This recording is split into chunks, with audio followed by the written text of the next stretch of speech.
આપણે પૌવા વઘારીશું તો તે માટે અમે પૌવા છે તે પલાળીને તૈયાર રાખ્યા છે. કાંદા, ટમેટા. હવે આપણે વઘારીશું. વઘારવા માટે એક કડાઈમાં તેલ ગરમ કરવા મૂક્યું છે. આપણે તેલ છે તે ગરમ થઈ ગયું છે. હવે આપણે તેમાં કાંદા નાખીશું, ટમેટા નાખીશું,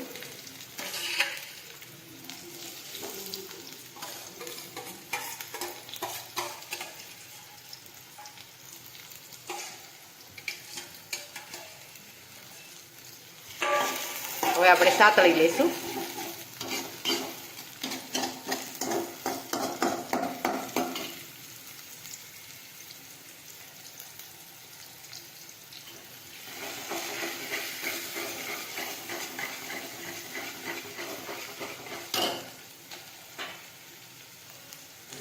હવે આપણી ડુંગળી છે એકદમ સરસ થઈ ગઈ છે ચડીને.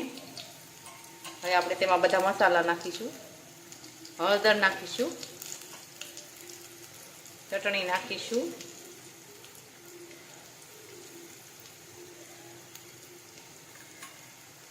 જીરું નાખીશું,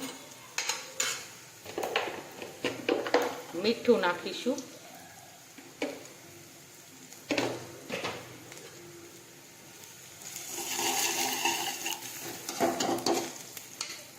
હવે પૌવા છે તે નાખી દઈશું.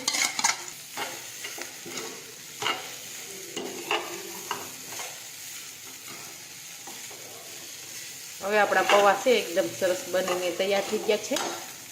હવે આપણે ખાંડનું પાણી ઉમેરી દઈશું.